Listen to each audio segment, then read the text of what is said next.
Bonjour à tous, bienvenue sur une nouvelle vidéo de Tesla France 89. Aujourd'hui on va faire une vidéo un peu sur la conduite, l'écran, ce que j'utilise, un peu mes choses préférées, en pilote automatique ou pas. Donc on va voir un petit peu ce que j'utilise le plus souvent vraiment au niveau de l'écran. Donc pour mémoire, on a bientôt notre Model 3 depuis un an. D'ailleurs je vais faire une vidéo bientôt sur une année avec la Model 3. On a pas mal publié de vidéos d'ailleurs depuis la création de la chaîne YouTube. N'hésitez pas à nous suivre et puis abonnez-vous pour ne rater aucune, et puis surtout un petit pouce bleu, ça fait toujours aussi du bien pour encourager pour la suite. A bientôt, j'espère que ça va vous plaire. Alors là nous voilà sur l'autoroute en navigation autopilote, donc on a la conduite autonome qui est en option sur la Tesla. On voit d'ailleurs, on a un trait bleu à l'avant de la voiture, donc on voit la partie droite vraiment où on a la vitesse, la limitation de vitesse et puis surtout la visualisation du trafic en temps réel. Donc on voit ce que la voiture voit grâce à ses nombreux capteurs, et donc vous voyez c'est assez bien fichu. C'est vraiment en temps réel et voilà, ça donne une bonne idée de visuel qu'elle a en fait grâce à tout ça, et de la façon dont du coup elle peut gérer le trafic à côté de nous.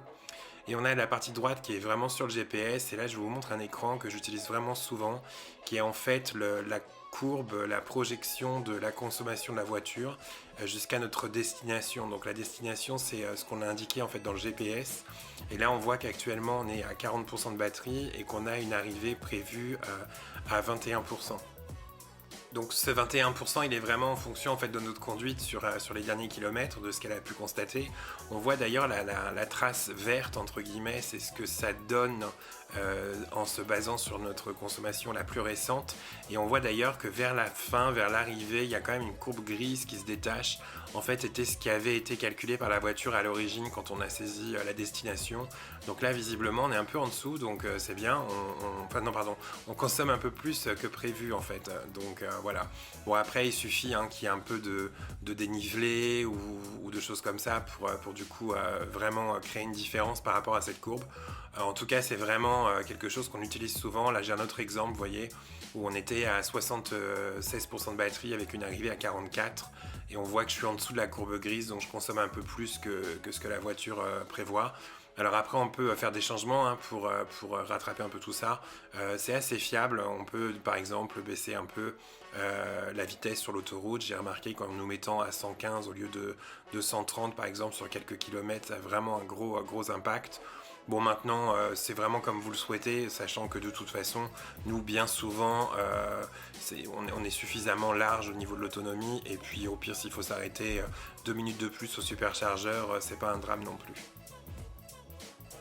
Ensuite, je voulais vous montrer un peu quand on déclenche un changement de fil. Donc là, on a passé le clignotant, vous voyez, pour pouvoir tourner. On a la file de droite qui s'est mise du coup en bleu, parce que c'est là où on souhaite que la voiture aille. On a mis notre clignotant vers la droite pour se rabattre. Et vous voyez que les pointillés au milieu sont devenus rouges, parce qu'en fait, il y a en bas de l'écran, on voit un arrondi rouge. En fait, c'est un véhicule en fait qui est sur la voie de droite, donc la voiture voit qu'en fait, du coup, on peut pas se rabattre immédiatement. Donc là voilà, c'est le parfait exemple du fait qu'on a demandé à changer de voie, sachant qu'on ne pouvait pas, on peut contrôler au niveau des rétroviseurs, nous aussi manuellement, mais en tout cas vous voyez que si c'est pas possible pour la voiture, elle l'affiche comme ça, et donc elle fera pas le changement de fil. En tout cas, elle se justifie grâce à ce petit visuel. On va voir, là je vais réanimer tout de suite la vidéo. Donc on va voir l'annulation, vous voyez, et après on va le renclencher, et là elle va changer de voie. Mais en tout cas, tant qu'il y avait le véhicule qui gênait, elle l'aurait pas fait. Donc là, le changement de fil est terminé. On a vu d'ailleurs en plein écran, il y avait des messages aussi. Là, on a par exemple le fait que la batterie est en cours de chauffe parce qu'on doit aller au superchargeur. Et donc pour arriver sur une température idéale pour le superchargeur pour recharger au mieux. Voilà, c'était une petite vidéo rapide sur la façon dont nous on utilise la voiture pour conduire au quotidien. J'espère que ça vous a plu, et puis à très bientôt. À plus, salut.